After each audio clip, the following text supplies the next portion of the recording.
Good morning. Hope you're all doing well today. I'm Nick. Otto's behind me. It's our garden cat. And this is the Tierra Permaculture vlog. Today we're going to, I gotta go up and head up to work, so I don't have too much time. So I'm just gonna do a basic kind of check-in with everything and take care of a couple little things before I head out of here. So we actually did get some rain yesterday, right after yesterday's vlog, and I watered everything, of course. The thunderstorm started rolling in, and we got some rain finally. So we got about half an inch of rain yesterday, maybe 3/4, but just about there. So enough rain for me not to have to water today. Hey, Otto. Oh. And of course, this is Otto, officially. Hey, bud. So yeah, we're gonna get started and don't have to water, so that's a plus. And we'll kind of see what we get up to. Let's get started.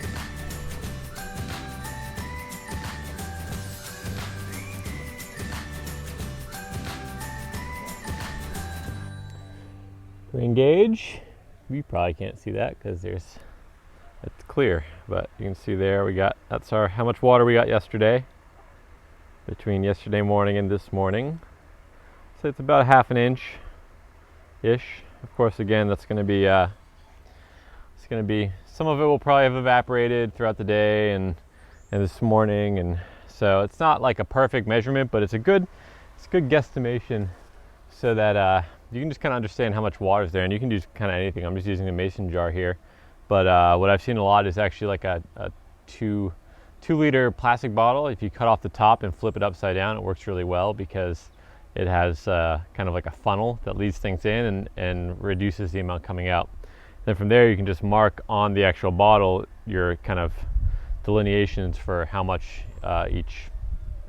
rain has actually fallen for each one. So it's a pretty good way just to kind of tell. So I'm using just this mason jar, and I usually only will put one of these out if I know that, sorry, I keep moving into the sun and I'm getting blinded, and I assume you guys are too.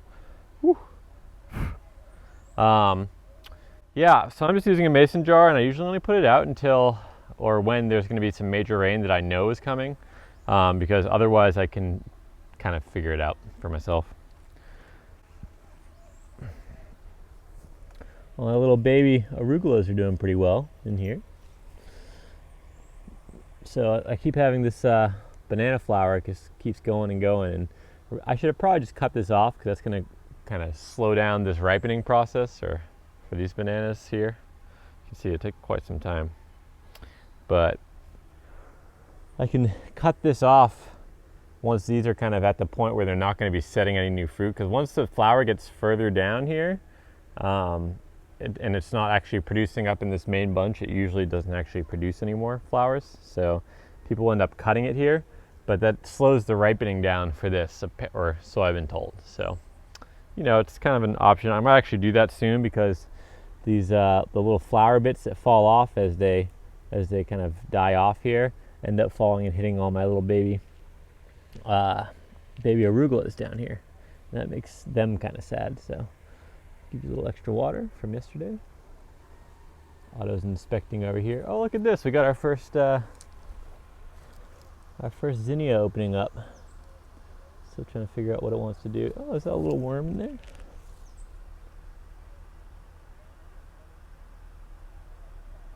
There's a little caterpillar wormy thing in there.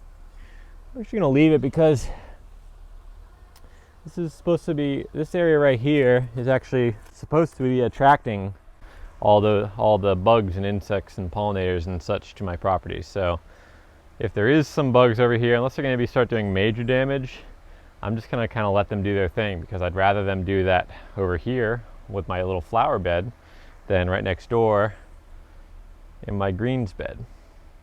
So yeah, I'd rather them be over here. Probably won't be too bad. And if they do get to be a problem, I'll just feed them to my chickens. So yesterday, before we get into the chickens here, yesterday, as you can see right here, there's some fresh mulch down. So what I did here is actually I kind of pulled some weeds, some plants that I don't want here, and I fed those to the chickens. And just a little bit of cleanup underneath these tomatoes, which are still producing, although they're starting to have a little bit of trouble with the humidity, it seems. So we'll address that another time.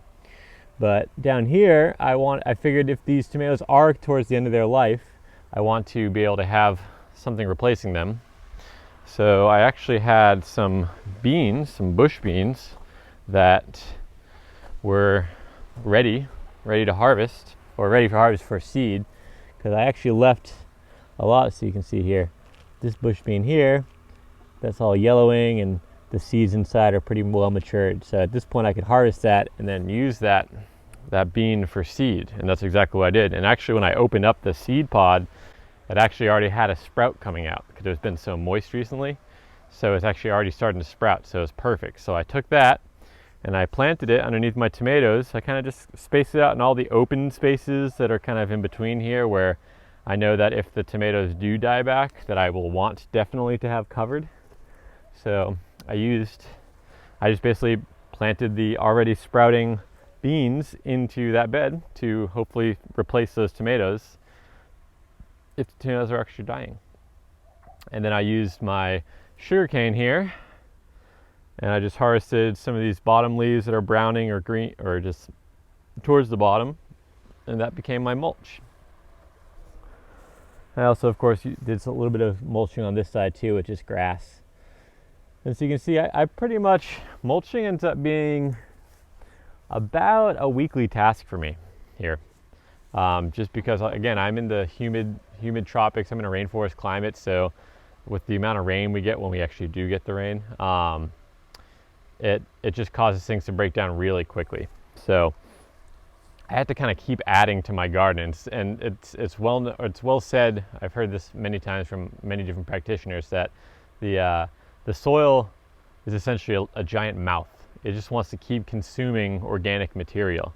And that's the soil food web down there, the bacteria, the fungi, the protozoa, the nematodes, all those kind of things down there, right? So they need that constant supply of organic material to thrive, to have the food to feed on down in the soil. So I consistently am adding a fresh layer of mulch anywhere where I don't have a perennial cover crop of some sort, whether that be grass or that be something else, to make sure that I keep feeding those things. And here in the tropics, because it's the tropics and things go really quickly, I'm using a lot of bulky mulch to serve that purpose, because it takes a little longer to break down, gives the soil a little longer time of protection between me having to mulch it. So while I can definitely use grass works great. I just kind of grow grass and lay it down.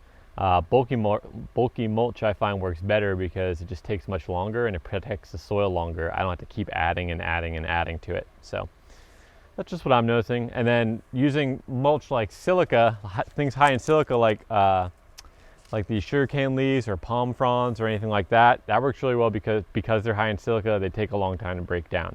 And that is a benefit for me where I am in the tropics. It doesn't necessarily mean it would be for you in somewhere in the tropics. If you're in like a very dry tropics, well, even then you're going to really want something protecting your soil for the long term, especially in the dry, because it's so dry. So I don't know, there's my 2 cents. Constant mulching to protect the soil. Starting to get to the point where I need to start thinking about getting some new chicken feed, which is funny. Now it's a much easier thing to do because we can actually kind of go out and about and just less worry about everything going crazy because of this whole corona thing. Hey guys.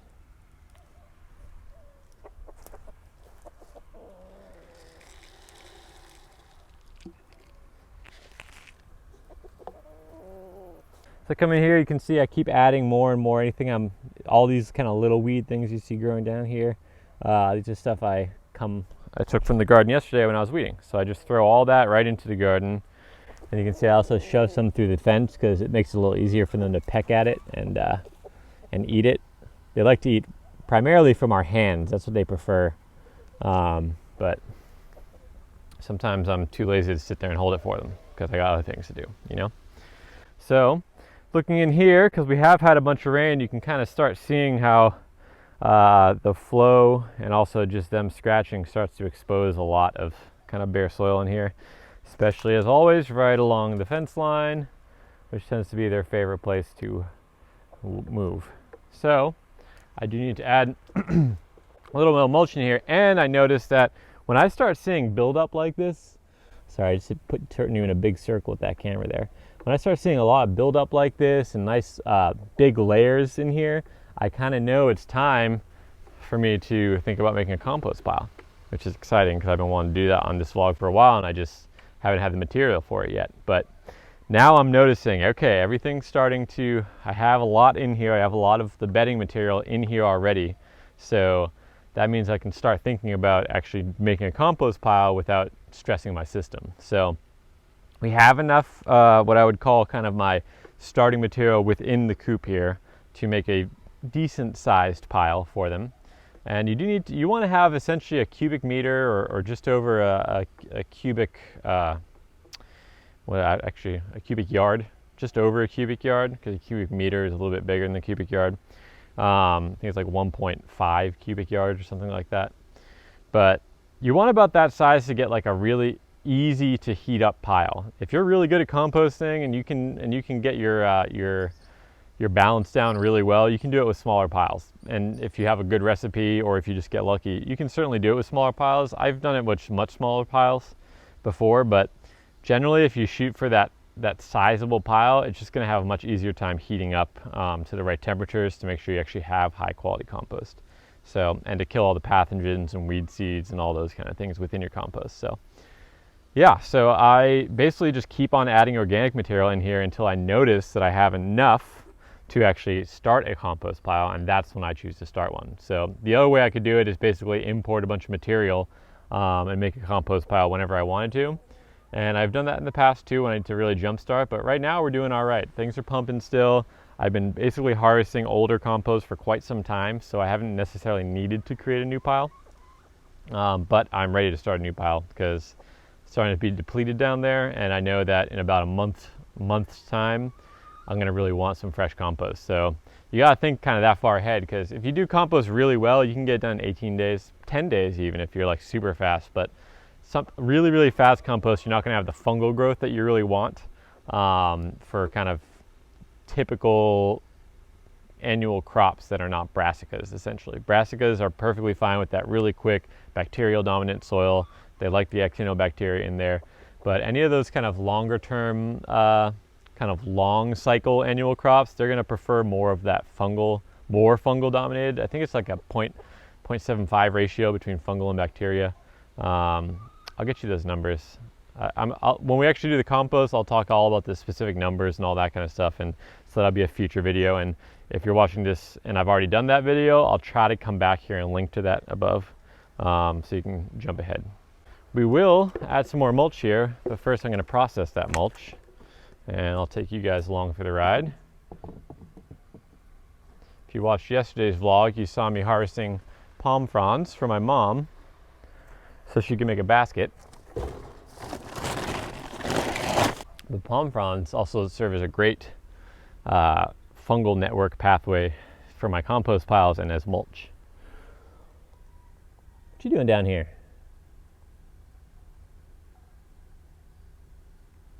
You tired? Quick coffee break. Ooh. Otto hears Katie inside and ran to the door expecting her to walk out. He does that in our garage too. Anytime he hears us kind of coming close, he sprints right to the door, and then we open the door and hit him in the head. Poor cat. But you can see down here, these palm fronds, I actually laid them down like this because I wanted to protect this area from any heavy rain that we were going to have. I find these are great for path mulching because they do take so long to break down that as you walk on them, it encourages them to break down, and then you can harvest from your pathway and add to your garden or to your compost pile or to whatever else you want to be adding it to. I know, guys, you want to come out, but here's the thing, I don't have time for that today. All right? I don't have time. I got to get up the hill, so I only got another like 10-15 minutes back here before I have to leave. Yeah, so all this work I'm doing in here, guys, that I'm filming, most of the time I'm doing this in the morning, first thing. I wake up, get ready, eat breakfast, all those kind of things, and then do this vlog shoot and whatever tasks I can get done, and then I go work, and then I come home and edit. On the days where it comes out in the afternoon, evening, that's my schedule. There's a lizard showing off here. I wonder if I can get him for you. Do some more push-ups.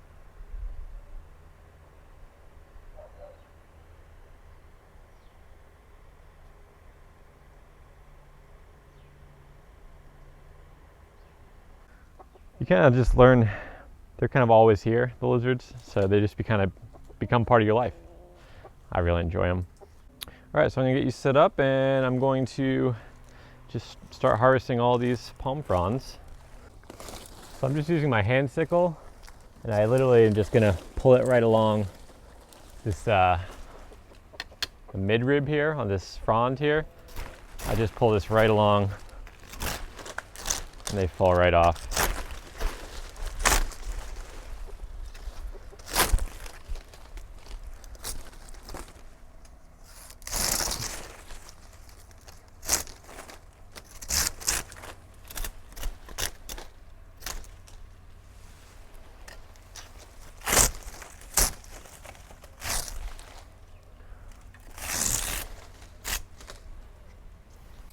So this is, once it's been out here for a while and older and stepped on and wet, it starts to kind of degrade into this kind of brown, and it starts crumbling apart. And this stuff's really good for fungal food.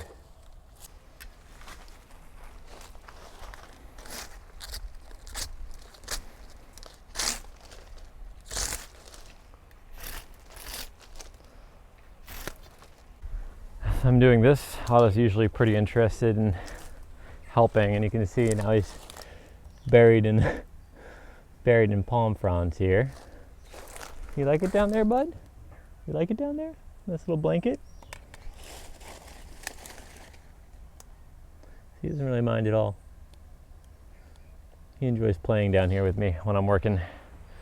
But there we go. That was 3 palm fronds.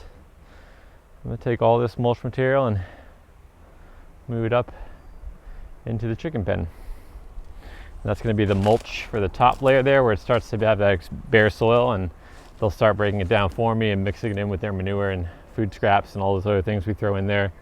And then probably been about a week's time, we'll start making a compost pile. Excited about that. So the other thing I look for before I'm starting a compost pile is how much green growth I have on property. So I use all these kind of native vining stuff that crawl over my fence, and I'd like to wait to make my compost pile until I have an abundance of that growth, because that's going to be a perfect kind of green material for my compost. And sure, if you're not actually getting your compost up to temp, or you don't manage it properly, they could probably start regrowing. But if you do manage it properly, then all those will just end up disintegrating and turning into compost. So it's a little bit of a balance. We'll talk about it. You want to make sure you cut those things up really small so they have less of a chance for resprouting. But since I've started doing that here, I've had no problem getting these guys to compost just fine. I'm going to gather up all this material, and then we'll move it on up.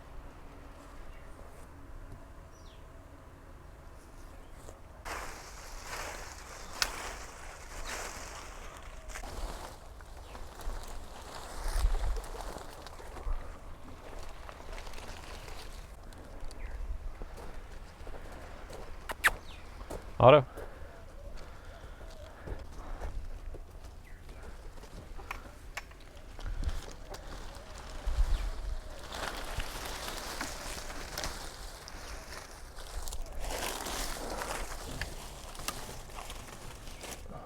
So it just took once I was harvested just today, that probably took maybe 10 minutes to get all done, 5-10 minutes.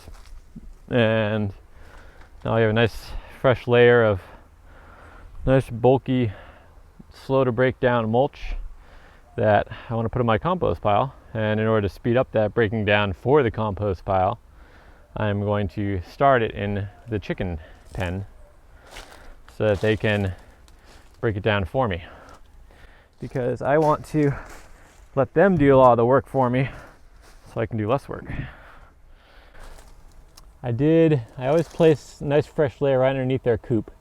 I try to do that on a, maybe 2-3 times a week, because as right underneath here, You can see there's a bunch of manure up there. Right up in here, there's a bunch of manure, and of course, the cat looking through because he's interested in what I'm doing. Hey, Otto. Oh, you nice little, you having fun with yourself out there? But you can see lots of manure down here, and this is just like this bedding material keeps building up. So whenever I see a nice pile of manure, I just make sure I add a nice fresh layer of organic material on top. So then as they keep manuring, they're going to add more and add more manure, and then it'll continue to break down. So this right here, when I go to build my pile, I kind of use this stuff right in the middle of the pile because it's going to be the most nitrogen rich. And I do mix it in as well. I add a little bit throughout the pile, but I make sure I add a nice big layer right in the center to get that nice sorry, the chickens are talking back and forth. That nice the heat that you need to get that compost pile started. Mama, you been in here for a while? You okay? You're laying your egg, but you're usually out by now. What's going on? You get a late start today? Sleep in a little? It's okay. Also up here, this is also where I collect my manure from, and I should do that soon. But because I know I have a compost pile coming up, I might wait. So they tend to focus their manure, they tend to roost on this side, and that's why there's always manure build up here. But they do roost on these perches, guys, so it's not like they're standing in their poop when they're perching at night. They're actually just, they're above that, so have no fear. And right before, like maybe the couple of days before, maybe even a week before I actually build the pile, so I'll start thinking about this this week. I'll probably end up putting some sort of tarp or something right underneath where they roost. And I'm going to collect that manure so I can really make sure that I get lots of high quality, rich, nitrogen heavy manure kind of scattered throughout the pile that I have like a clean source of, you know. I may even just put a bucket down there and they'll just poop mostly into the bucket. Maybe not fully, but at least some. It's a standoff between the cat and the rooster and the hen here. The cat likes to play right along the fence line. These guys only allow it for so long, right, Mama? Only for so long. What are you doing out there? Look, he really wants to hunt. He's thinking about it. Don't worry, guys. He can't take especially the rooster. He can't take the rooster, but especially this Mama, she will have a nice go at Otto too. I've seen it happen. It's pretty funny. Otto always takes off once the chickens start coming after him. All right, wish I could stay for longer, but that's all the time I got today, guys. I gotta get moving. Gotta get to my next job.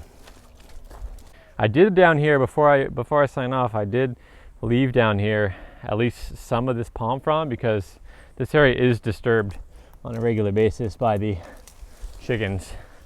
You can see it's starting to get pretty much destroyed. So I need to come up with a solution here because as they kick down, they are constantly kicking through their compost into this area, and that just kind of covers up the grass and causes just a little bit of degradation of the soil. So I need to come up with a solution. For now, what I'm doing is basically just leaving a palm over it, but just to give a little bit of that protection from the elements and protection from the chickens when they're coming down here. So I kind of do that with these fresh palm fronds, and just make sure that this top little bit is also covered so that right when they kick it out, it's a little bit covered. So that's to be continued, that part of the story, because we will need to figure out a solution for that at some point. And but what's great about this part, what's great about harvesting from these palm fronds is I also get these palm fronds kind of mid-ribs here, and these things are great for trellis material or garden edging or just a stake of some sort. And they have these nice little, where the mid-ribs come off or where the leaves come off, they have the little bit of that kind of stick out part of the palm frond leaf, and that works really well to kind of help things trellis up. They can grab onto those things and move up. So they work really well as trellises. I like them. All right, guys, that's it for me today. Hope you enjoyed this episode of the Otto Permaculture vlog. If you have any questions or comments, please leave them below. And if you do like what I'm doing, please subscribe and like the channel, like the video, and just helps me get, the more subscriptions I have, the more reach I can get, and the more motivation I have to keep going. So, hope you all have a great day, a great week, great weekend coming up. And until next time, have a good one.